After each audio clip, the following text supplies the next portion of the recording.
मेष राशी म्हणजे एक आध्यात्मिक, संवेदनशील, अंतर्मुख आणि गुणवत्तेने भरलेली अशी ही राशी.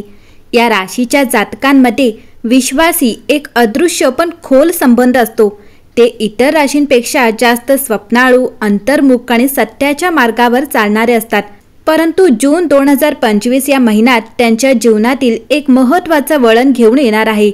हा क्षण फक्त एक दिवस नसून नियतीने खास त्यांच्यासाठी लिहिलेला अध्याय आहे. या दिवसापासून मेषराशीच्या आयुष्यात केवळ बाह्य बदल नव्हे तर अंतर्मन, आत्मा, नातेसंबंध, कर्म आणि ब्रह्मदेवाचे असलेला संपर्क देखील बदलणार आहे. चला या शब्दांचा आध्यात्मिक, भावनिक आणि गोड प्रवासात आपण एक पाऊल टाकूया. जून 2025 रोजी गुरु मेष राशीतून बाहेर पडून कुंभ राशीत प्रवेश करतो. परंतु त्याआधी तो अत्यंत निर्णय अंशावर मीन राशीत संचार करीत असतो. कारण येथे ग्रह आपले अंतिम कर्म पूर्ण करतो. मेष राशी गुरुचा हा शेवटचा दिवस म्हणजे ब्रह्मांडातील तुमच्या कर्माचा अंतिम परीक्षा. शनी मेष राशीत असताना मेष राशीच्या 12व्या स्थानावर प्रभाव टाकत आहे. आत्मपरीक्षण, तपश्चर्य, एकांत आणि वैराग्य यांची अनुभूती. राहू मेष राशीच्या सप्तम स्थानी नात्यांमध्ये गोड कामना आणि संबंधातील परीक्षा बघतोय.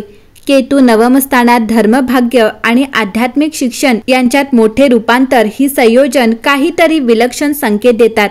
मेष राशीचा आत्मा पुनर्जन्माच्या टप्प्यावर पोचला आहे. मेष राशी जून 2025 पासून जे घडणार आहे ते पूर्वकालीन नाही, त्यानंतर अनेक काळापासून नियोजित आहे. ब्रह्मदेवानी मेष राशीच्या आत्म्याला एका विशिष्ट जीवन प्रवासासाठी पाठवले आहे, ज्यात अंधारात हरवलेले तेज पुन्हा सापडणार आहे. तुमचे आयुष्य म्हणजे अत्यंत गुंतागुंतीची ब्रह्मसंहिता. पूर्वजन्मातील कर्माचा शेवटचा लेखाजोखा याच वर्षात पूर्ण होणार आहे. स्वप्न, अपूर्ण प्रार्थना यांचा संपूर्ण उत्तर ब्रह्मदेवच देणार आहेत. 2025 पासून मेष राशीचे अंतर्मनात एक अदृश्य दरवाजा उघडेल. ही प्रक्रिया बाहेरून दिसणार नाही, परंतु अंतर्मनात ही एक जागतिक भूकंपासारखे असेल. जुने विचार नष्ट होतील, नवीन आध्यात्मिक प्रेरणा निर्माण होईल. स्वप्न संकेत सहसा दुर्लक्षित होणारे अंतर प्रयत्न आता ते सगळे अस्तित्वात येईल. नव्या पूर्व आयुष्याचं स्मरण, अचानक आलेले आणि भूतकाळातील भावनिक वेदना आता उलगडतील. मेष राशीच्या लोकांनी अनेक वर्ष पूर्ण प्रेम, नाते, समर्पण त्यांच्यामध्ये स्वतःला वाहून घेतलं, पण अनेकदा उत्तर मिळालं नाही. 2025 पासून परमेश्वर यावर न्याय देणार आहेत. जे नाते फक्त कर्म पुरवण्यासाठी होतं ते आता निखळून जाईल. जे नाते आत्म्यास बंधन होतं त्यातून मोक्ष मिळेल. पंचांगण तुम्हाला तुमचं ब्रह्मस्वरूप दाखवतो, ते आता दृढ होईल. म्हणून काही नातेसंबंध तुटतील, काही उघड होतील, तर काही आश्चर्यकारक आणि चमत्कारक पद्धतीने जुळतील. मेष राशी तुम्ही आता इतरांसारखे राहणार नाहीत. या टप्प्यावर मेष राशीचे जातक आपल्याला वेगळे वाटू लागतील. तुम्हाला एकाकी वाटेल, पण त्याचा अर्थ असा संवेदनशील पण नाही. हे ब्रह्मदेवाच्या सानिध्याचं लक्षण नाही. तुम्हाला जगात जगताना सगळं थांबवून ध्यान करावंसं वाटेल, ते योग्यच आहे. तुम्ही भूतकाळातील कोणते कर्म केले हे जाणून घेऊ लागला आहे. ही जागृती हळूहळू तुम्हाला इतर आकर्षणापासून वेगळं बनवेल. तुम्ही आता जगात राहून जगाच्या पलीकडे जाणारे लोक आहात. मेष राशी जून 2025 पासून गुरु मेष राशीतून बाहेर पडतो, म्हणजे कर्माच्या अंतिम क्षण. ज्या कर्मामुळे तुमचं आयुष्य आजपर्यंत गुंतले होते तो गुंता सुटणार. ज्या गोष्टी तुमच्या जीवनात वारंवार घडत होत्या त्या थांबणार. तुमच्या जीवनात एक नवा अध्याय सुरू होईल, जिथे तुम्ही कर्माच्या पुढे जाल.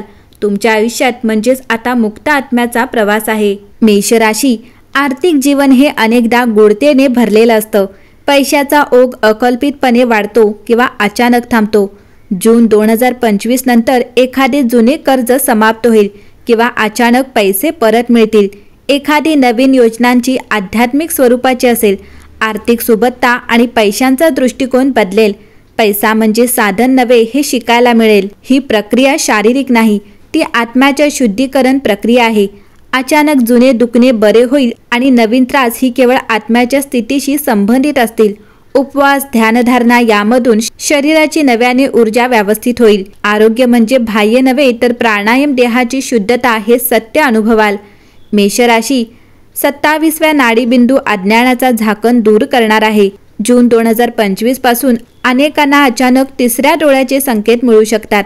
स्वप्नामध्ये देवता, ऋषी किंवा दिव्य तेजाचे दर्शन होईल. संगीत, श्लोक, मंत्र ऐकून डोळ्यातील अश्रू येतील. हे संकेत आहेत की परमेश्वर तुमच्या जवळ येत आहे. तुम्ही या पृथ्वीवर का जन्म घेतला? 2025 पासून या प्रश्नाचे उत्तर हळूहळू उलगडले जाईल. तुम्हाला परमेश्वर कार्य करण्याची प्रेरणा मिळेल. काही लोकांना बरोबर मार्गावर आणण्यासाठी परमेश्वर तुमच्याकडून कार्य करून घेईल. तुम्ही लेखक, शिक्षक, साधू किंवा मार्गदर्शक बनाल, कारण हीच तुमची आत्मधर्म आहे. तुमचा आशीर्वाद बदलणार आणि कोणत्याही माणूस ते थांबवू शकणार नाही. जून 2025 पासून मेष राशीसाठी लिहिलेल्या अध्यायातच सुरू होत आहे. तो आधीच ठरलेला आहे. त्यात हस्तक्षेप करण्याची कोणाचीही ताकद नाही, कारण ही योजना परमेश्वराची आहे. तुमचे अस्तित्व आता कोणीतरी ऐकू शकणार नाही, पण जाणवणारा असेल. तुमचं मन अधिक बोलकं होईल. तुमचा शांतपणा अधिक शक्तिशाली होईल. तुमचा साधेपणा अधिक तेजस्वी होईल, कारण आता तुम्ही माणूस नव्हे, तर मी ब्रह्मस्वरूपाचा प्रतिबिंब आहात.